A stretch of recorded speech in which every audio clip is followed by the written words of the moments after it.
Welcome to The Fairer Sense. With me, Tanja. And me, Kara. Women, money, and the fight to break even. Because we give a shit. And you should too.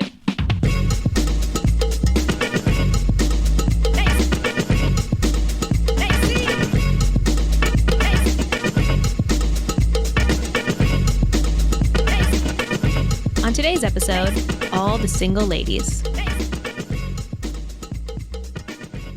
Hey, Kara. Hey, Tanja. I want to give us snaps for diving in again to a topic that doesn't totally apply to both of us, although it sort of does to you, right? I am not remotely single in my money or my life status, but you're kind of like half single, right? Financially single. Yes, I like to use the phrase financially single. T-Bone and I do not combine money, though obviously we live together, and so we do split shared expenses like rent, utilities, etc. But when it comes to like saving and investing, I am a single lady. I think we should all pretty much spend this whole episode like doing the Beyonce single ladies dance. Like I'm over here flipping my hand back and forth. Of course. I mean, how can anyone use the phrase single lady or single ladies and not, hear Beyonce in their head, have their body start moving into the dance? Truly iconic. Indeed. Although I'm sure we all agree that even though we love that song, we love Beyonce. I don't like the put a ring on it kind of sentiment. And on so many levels, but definitely the idea that you got to snatch these women up and then they're trapped and then they can't go like dance at the club with whoever. But also that sort of like our worth as women is tied up in marital status. That's a very old idea, of course. But I would love to see Beyonce sort of move beyond that, which I think she's doing. That song's old at this point. Old air quotes, old in pop music. And I actually will say, controversial opinion, Beehive, I don't love that song. As far as Beyonce songs go, I actually think that's one of her weaker ones, like musically and lyrically. It's just not a bop that I love. Social reasons aside, it's just not a bop that I love. I think that's valid. That's valid. Yeah, no, like the Girls song, I like a lot more. That gets me really going on a different level. Personally, I'm a fan of Love on Top, but listen, are we here to discuss our favorite Beyonce songs? No, but we should do that episode. We should. I'll just say major weak spot for Drunken Love. I think that song is a masterpiece. But let's talk about economics, shall we? Yes. Oh my God. Wait, but Drunken Love is insane. It's so good. A favorite memory was definitely like at Coachella this year when she played. I was there at weekend 2 when she fell down, although such a champ, getting right back up. When it got to the part of the song where it's like surfboard. Oh my God. Hearing the whole crowd go like surfboard was kind of amazing. An incredible group experience to have. I am truly jealous. Okay, talking about single women and economics, a lot of the stats that we're talking about today come from the book All the Single Ladies, Unmarried Women and the Rise of an Independent Nation by Rebecca Traister. The book came out 2 years ago, and it has a lot of really interesting stats in it. Like, for example, we've been in a country in the US for almost a decade in which unmarried women make up more of the population than married women. So if you tally up everybody, never married, widowed, divorced, and separated, that group is now more than half of women over 18. We also see that the number of adults under 34 who have never married is up to 46%, which is striking because that's a 12 percentage point rise in under a decade, which is pretty enormous. And women under 30, they're incredibly unlikely now to be married. So only 20% of Americans ages 18 to 29 are married, compared to 60% of people in 1960. So that's almost a threefold decrease, which is pretty enormous. So we're seeing a lot of changes. And a lot of that really reflects on both society as a whole and how much money women have, how much access to that money we have, how we deal with it, all of those things. Did you get married at 29? I was 28. Mark was 31. Mm-hmm. As someone who has recently passed the 30-year marker and is unmarried, it's wild. I was saying to some friends recently at a wedding, I was like, I might never get married.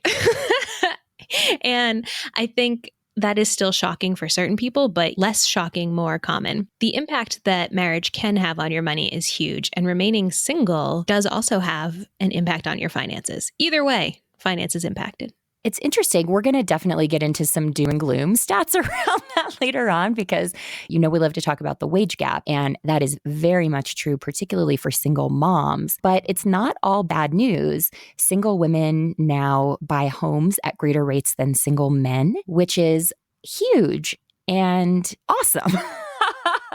And that also gets to something where we talk a lot about the wage gap here, but that gets to wealth building, which the wage gap is one thing and it's definitely bad, but the wealth gap is even bigger and a bigger problem because you have so many different barriers and intergenerational wealth and these things that add up to that. So, Kara, I know you had some stats, right, on women of color?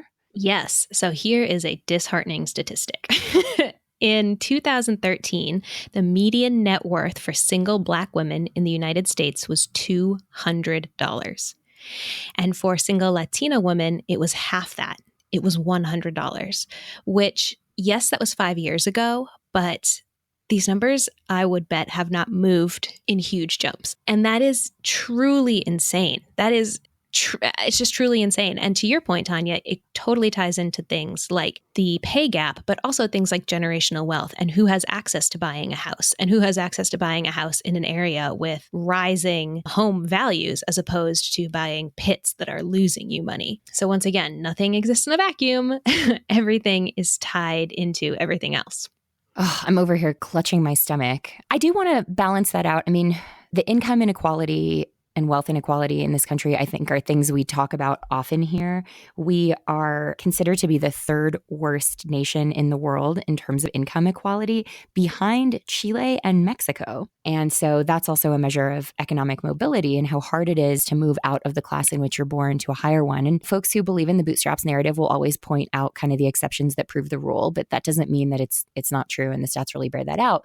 But I think when we look at some of the trends, they really are positive. The idea that more women are choosing to either not marry at all or to wait longer to marry has been spun for a long time as this tragic tale that these women are going to be spinsters or old maids and be unhappy, when Rebecca Traister says in her book that actually the divorce rate is falling and has plunged the fastest among those who stay single the longest, and that the women who are the high achievers who were once told that they were going to be the spinsters, they are now the most likely to get married. And those high achievers are also the ones who can afford to hold out for the right match, which would suggest, again, that if you aren't looking for a partner to support you economically, if you can stand on your own 2 feet first, then it's a very different thing. And you can really look for someone with whom you're well suited to stay for the long term. Absolutely. And for those who will never get married, I think it's really important that we make space for them in our society. It's still considered odd to be a single woman. Single women over the age of, I would say, 30 are essentially erased out of our pop culture. There need to be support systems, financial and otherwise, for people who are single. And that goes for men and women. If you're saving for retirement on your own, if you are saving to buy a house on your own, these things need to be accessible to single people.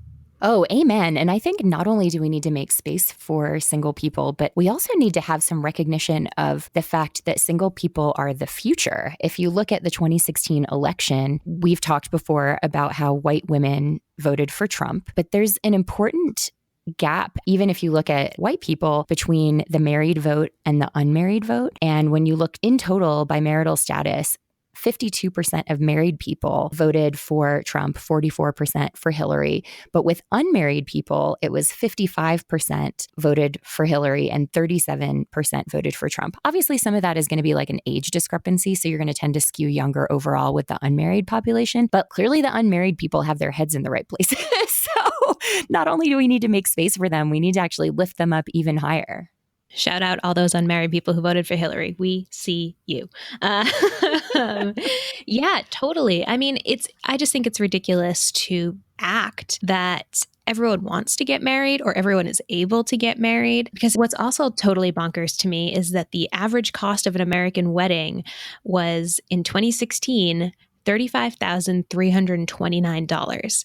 And that is more money than I made in 2016. Like... Wait, is that true? No, 2015.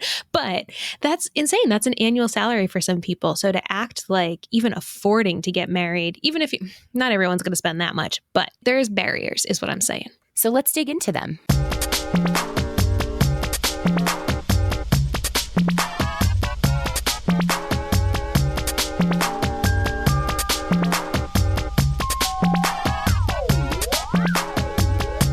I spoke with Bridget Casey, who is the blogger behind Money After Graduation, a financial literacy website for millennials. Bridget is also a single mom. One of the major benefits that I see with being single and managing your finances is you have total control over your financial goals. There's no compromising, there's no bargaining, there's no unwelcome surprises that someone else has spent something somewhere that you didn't want, and you get to have total say in what happens to your money because it's all yours. But kind of on the flip side of that, do you feel any stigma, either personally or professionally, as a single woman? Do you feel like the world is harder on single ladies?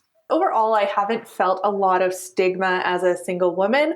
I do really feel it now as a single mother. Once I became a mom, I did find that people's perceptions change. They generally assume that you don't have very much money or that you don't have very many financial assets and things like that. So I found those stigmas really hard, both professionally and in other interactions personally. I was raised by a single mom, and we were really low income, so we actually didn't have very much money. But the stigmas I still find, even just talking about growing up with a single mom, people be like, oh, like, you poor destitute. Like, why did she make such bad choices? And how did that affect you? And I'm like, listen, back it up. That's totally what it is. And I notice it in things like if I go to rent an apartment, and obviously I have to disclose who will be living in the apartment. And so it's going to be me and my baby. And the conversation, like the atmosphere totally changes.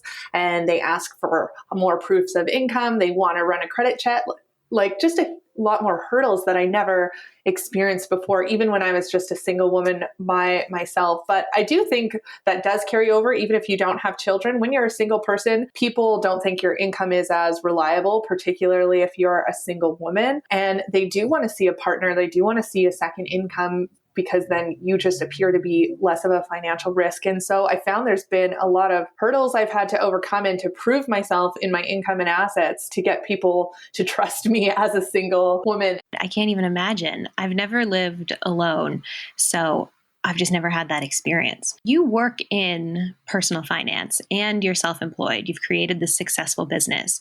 Does that make you feel more confident about your money, or does that create any anxiety or stress for you? It does both. I mean, the confidence comes from, and this is what I tell people all the time, is there's no danger of me ever being fired or laid off. Like, I will never fire myself. So being self-employed is actually the most secure job I've ever had in my life, because I've watched friends, especially after I graduated from my MBA, go on to prestigious positions. And then 6 months or a year later, that position was eliminated and they ended up unemployed. And just knowing that I won't do that to myself gives a lot of financial security. The other side, obviously, is all the things people already know about being self-employed.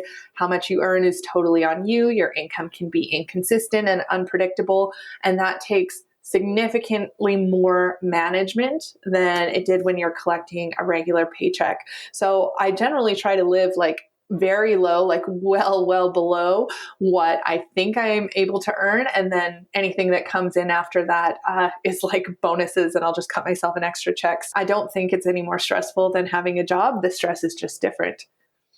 Yeah, that's a really good way of putting it. The stress is just different. I certainly deal with a lot of anxiety around being a freelancer and owning my own business, but I also don't know any other way. So I've never had a regular, I'm using air quotes, a regular job.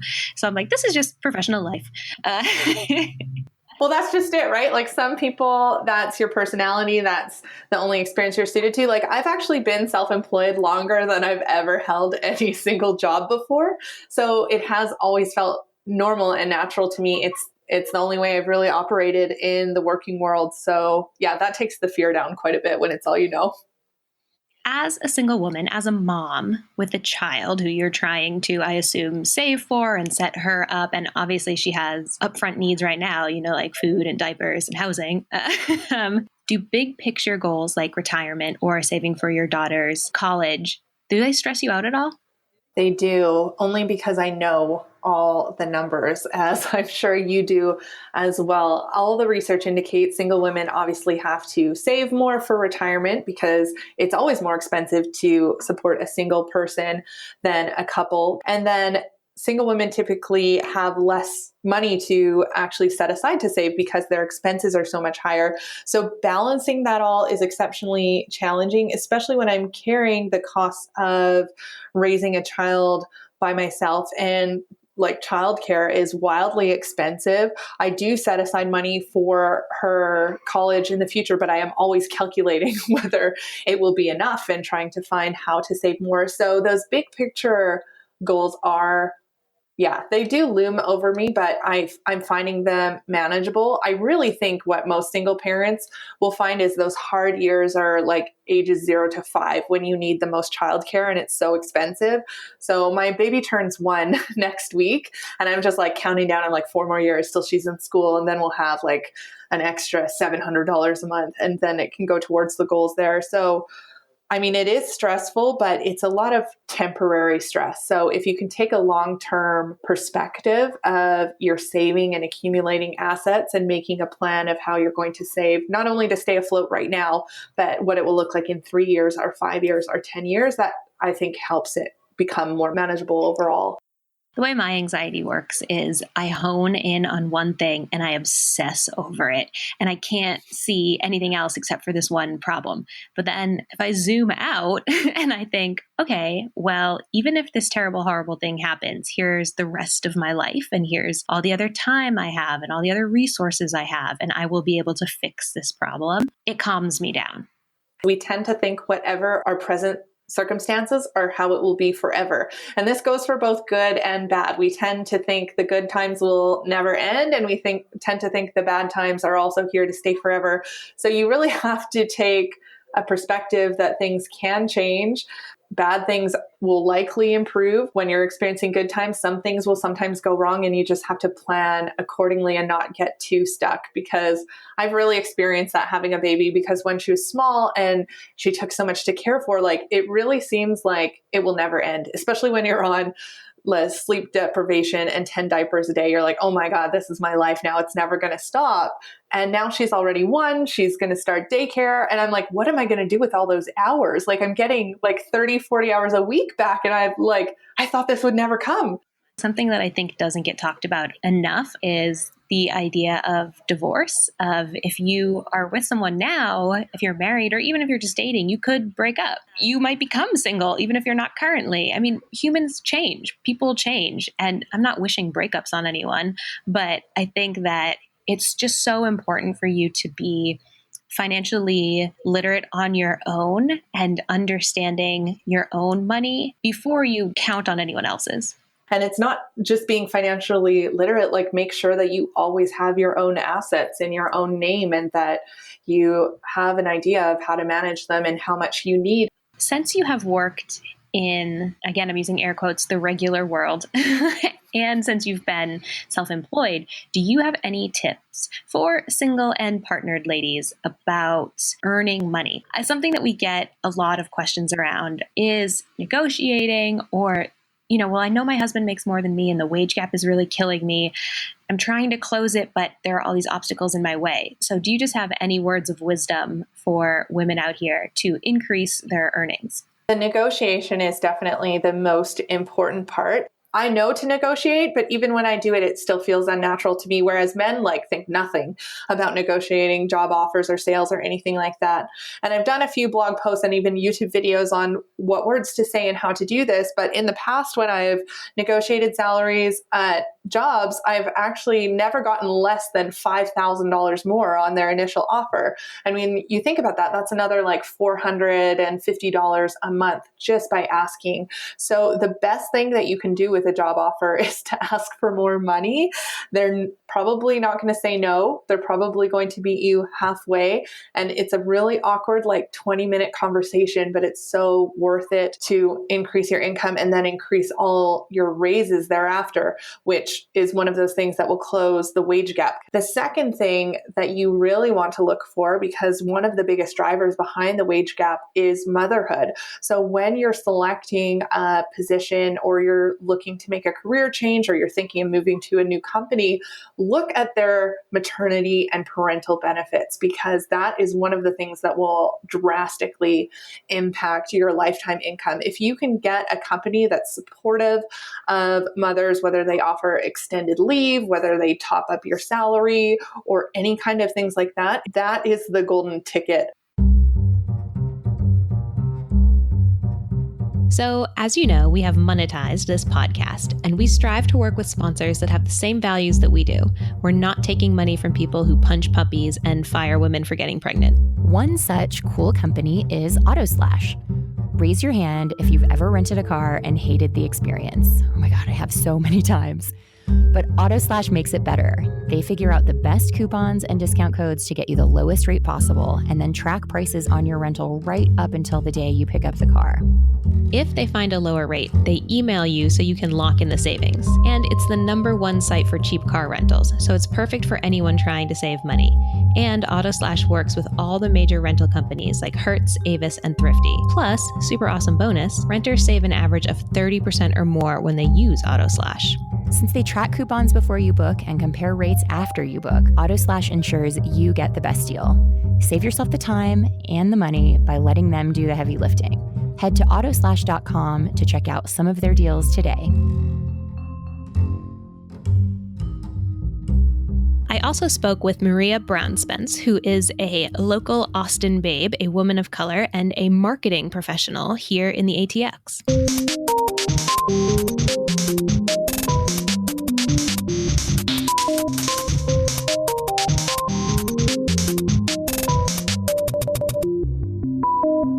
Being single, you have to be even more aware of your spending because there isn't any other place to get that money from. You literally have to be conscious of everything you spend, because I can't just ask a partner to borrow $5 if I need it.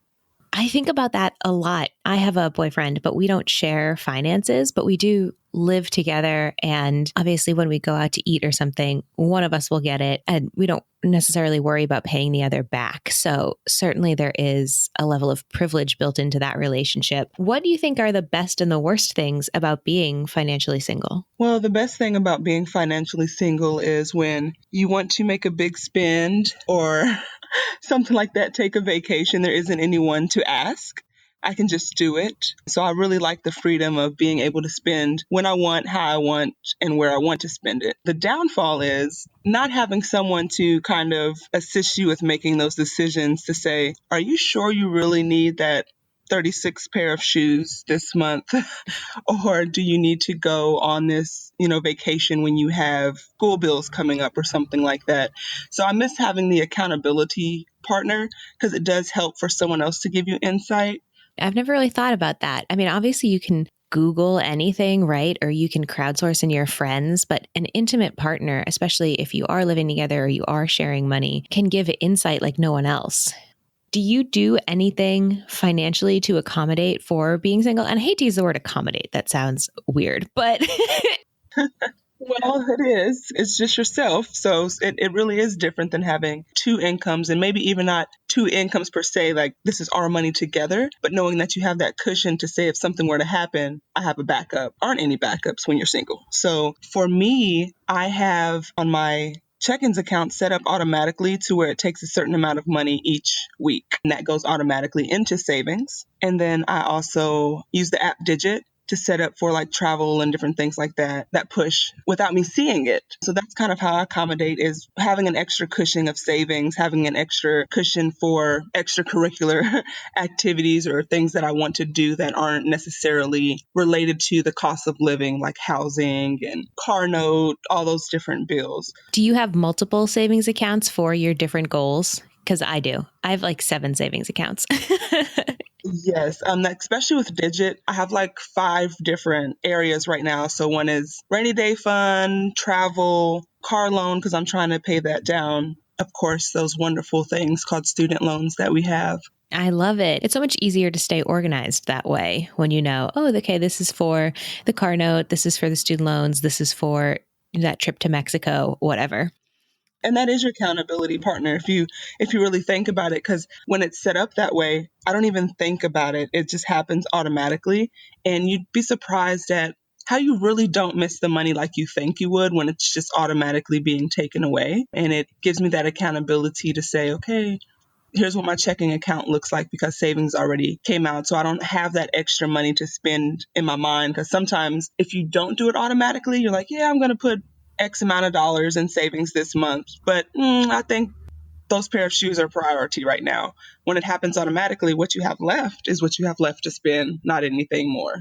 Yeah, it's a number one, I would say, piece of financial advice is always to automate savings. You read that in every article online all the time. And it works. It does work. So it's a good piece of advice. Do you have any financial resources that you learn from? So it's crazy enough, I actually get some of my information from you. Your Instagram, when people submit questions and things, I'll kind of say, oh, I've been wanting to know more about that. And the answer will pop up. David Ramsey, I follow him on Instagram. He'll have tips there sometimes. So I really just get my information from social media, honestly. But it's something that for myself, I've been wanting to get more in tune with and aware of saying, okay, I have this amount of money that I can save. What is the best way to do that? And actually talking to a professional like yourself that has really good sound advice would be something, because yes, we can Google everything, but sometimes the answers on Google are not right for our individual needs. First of all, thank you so much for tuning into those Wednesday Instagram stories because sometimes I feel so silly doing them. No, I feel those are very beneficial, especially with the topic of finances, money. It's one of those things that's still so taboo. No one wants to be the broke friend and say, I'm struggling with savings, or, where can I get additional income from? And it's kind of anonymous still, like, even though you can see who submit the questions on your end, but I think that person feels less vulnerable when they know, like, oh, it's not getting reposted with my name. I can ask this question and get a sound answer from someone that really does have your best interest, per se. I love that you said no one wants to be the broke friend, because I have been the broke friend for most of my adulthood. And it's interesting now, I'm an entrepreneur and a freelancer. So my income is variable month to month. Your income is steady, right? You get the same amount month to month. Mm-hmm. Yeah. And so there's some security in that for you. And there's some insecurity in how variable mine is. But then again, like I said, I do have this boyfriend and you are currently single. So we each have these points of stability and points of instability. And like you also said, you can Google whatever you want. Google knows everything, but Google doesn't know your specific spending habits or your specific costs. And the advice that you can read on another personal finance blog or website or whatever, that might be written by someone who has a $200,000 income. And let me tell you, I make way less than that. So it's not going to apply if they're like, rent out a room in your home that you own. I'm like, I don't own a home. So next, I do think it's so important for there to be more financial resources, especially for different scenarios, whether it's single or we have a child or I have to take care of a sick parent, and I can't save as much for retirement. Like, what does that mean? So I think the more people talking about money, the better. Can you tell us a little bit about the emotional side of being financially single? All the time I think about if something were to happen with my job and I was let go unexpectedly or something like that, to say, where am I going to get this money to pay for rent, pay for my car loan, pay for all those expenses that we have as adults? Unfortunately, no one told me that it would be like this. It's pretty much an emotional thing every day for me. That's why I do have that automated savings, because I almost have that anxiety of those life things happening to where it's like, oh my gosh, am I going to have enough money if the worst case were to happen? And not being able to have that flexibility as some of my friends, who are married or in relationships, to where they can maybe have a weekend where they go to a brunch and then a lunch and then a dinner all in one weekend because they have someone else that can say, hey, here's some money for the weekend. So I have to be very conscious of my spending and then very conscious of my savings for the worst case scenario. So that's probably the most frightening thing of being single. For me, I just think that being a single lady is invigorating too. Like for me, it's almost you're the president, the boss, the CEO. So you can do as much as you want with your money and your savings. I am trying to get my savings together right now because I don't have any kids. I don't have, a relationship, a partner to where that partner might need help or assistance with my money that I might have to give off. So I'm trying to just kind of set a cushion. So if those life things do happen, it may be a time when I don't have this little extra money that I have now because I'm not sharing it with anyone else. So for me, that's why I'm being more aware of how to save. I'm a frugal person as well. My entire life is thrifted. Those are things that I can do now too. So right now, just selfishly, I'm saving for myself.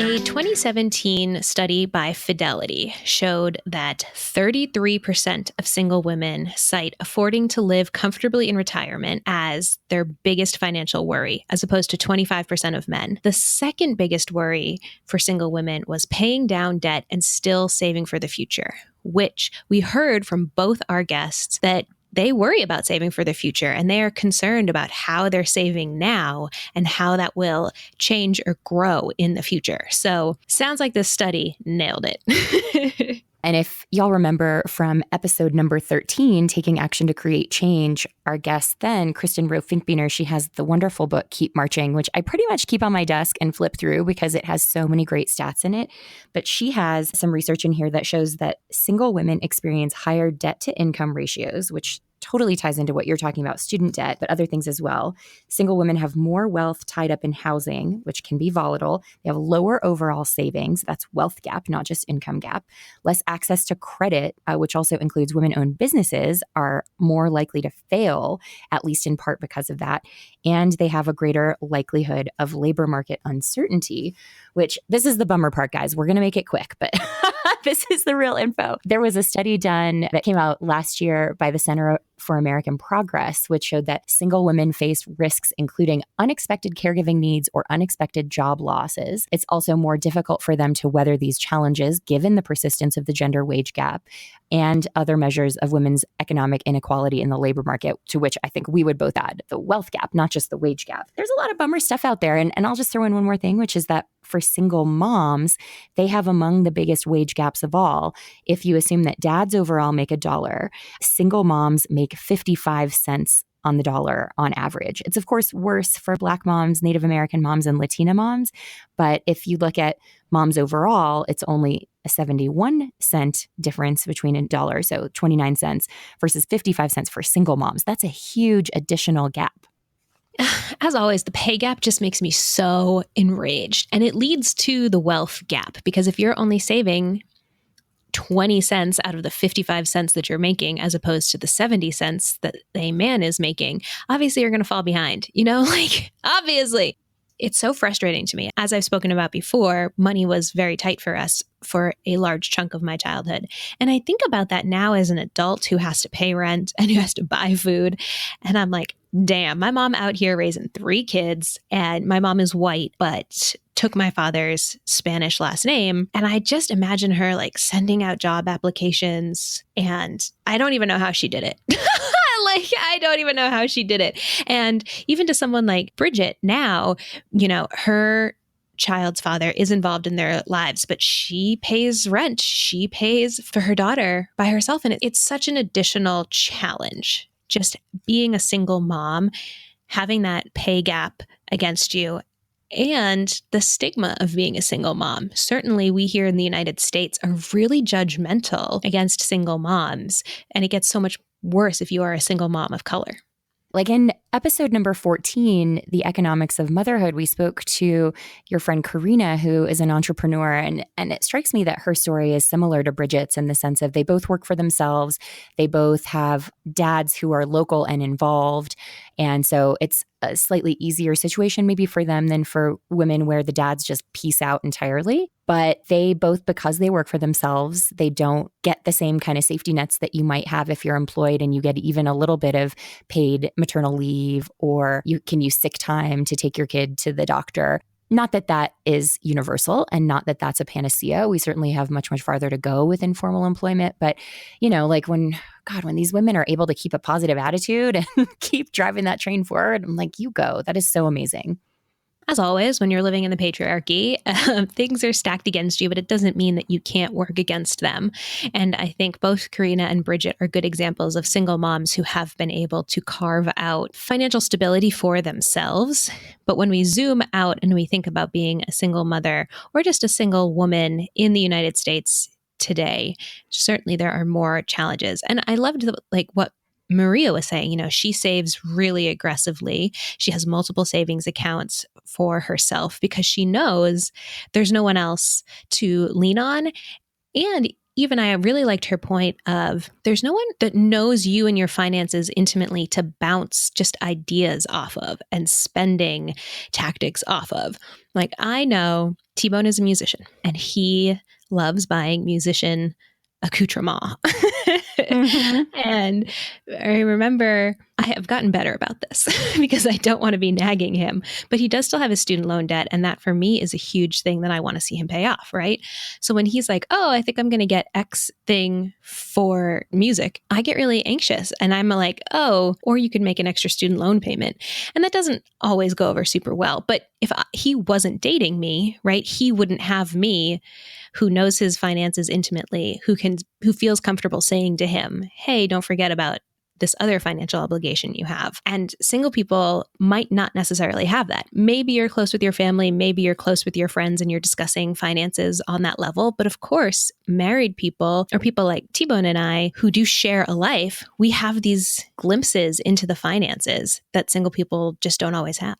It feels like even though our favorite topic, Sex and the City, was 20 years ago now, and it's pretty dated, it's still such a big, iconic image of what it is to be a successful single woman, which basically the answer is if you're a successful single woman, you burn money.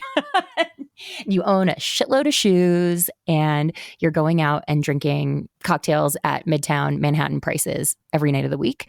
It's really harmful because I think it's harder. It sounds sort of sad if you're like, hey, I'm saving money, I want to spend less. It's sort of like there's still something in that feels like, oh, should we worry about you? Instead of, oh, hey, that's amazing. You're taking charge of your future and standing on your own 2 feet. We want to support that, which is not to say, obviously, that that's how every social circle is or every friend group, but that is still a big part of the narrative of what being like a kick-ass single woman is today. Even though Sex and the City is hugely dated, I do know people in my real life who are unmarried women who are dating people or in relationships that to them, not having to think about money is the marker of success. And I think that's a marker of success for lots of people, but it feels like to be a successful single lady, you have to be able to throw down financially at any turn. And it is hard to bring up with people that's not in my budget, or I can't afford that, or even just I don't want to spend my money that way. That's something that I have been finding myself coming up against as my income has grown and I am more able to do things than I was back in the day when I was making $18,000 a year. It's, yes, I have the money for it, but no, I don't want to spend it on that. That is not a conversation that is easy to have, or that it feels like to me many people are having at all. I think that's right. I think we should flip this script because really there's nothing more empowering than you deciding how you want to spend your money. Once again, I think we come back to our thesis statement, which is basically fuck Sex in the City. So true. Though I do want to say I was listening to one of my favorite podcasts, Call Your Girlfriend, and Cynthia Nixon, who played Miranda on Sex and the City, is running for governor in New York. And she's killing it. Her platform, I am 100% on board for. And she is campaigning in a way that I really admire. So Miranda was always my favorite character on Sex and the City, but Cynthia coming in hot and we love it. Oh, totally with you. She did not write that show. Yeah. God, I wish she had. So I don't blame her for that. I know. And yeah, no. And she was always the one who seemed the most practical. So yeah, fully behind Cynthia. Agreed. Vote Cynthia.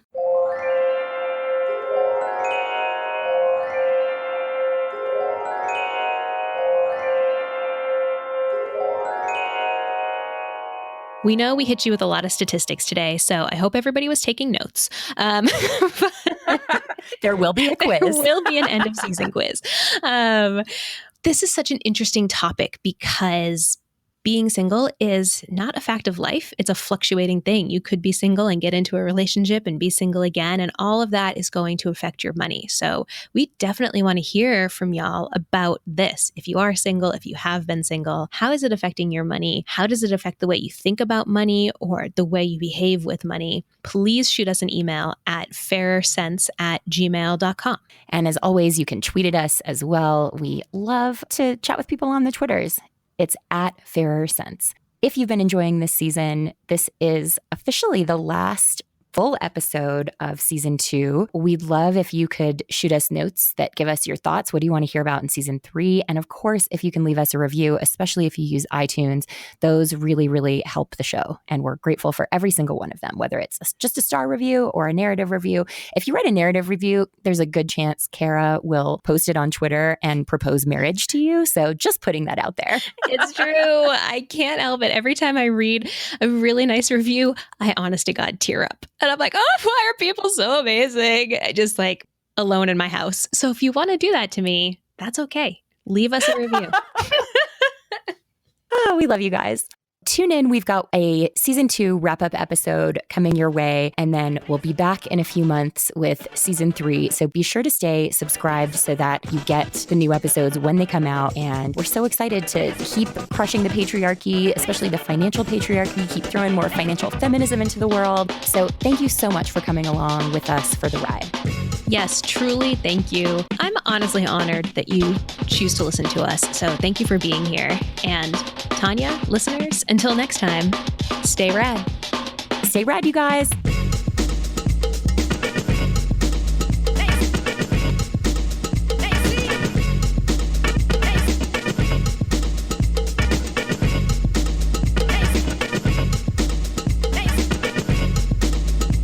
The Fairer Sense are me, Tanja Hester, and the world's best co-host, Kara Perez.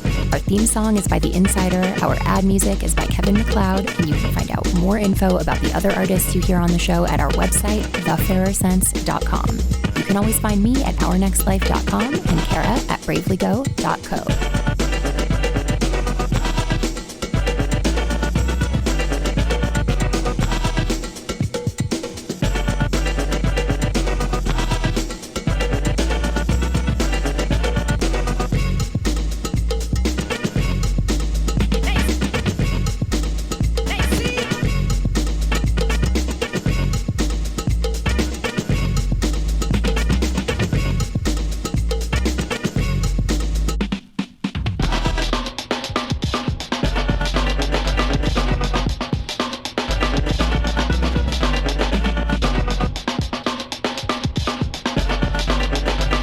I feel like that was a lot. I can do that whole thing again.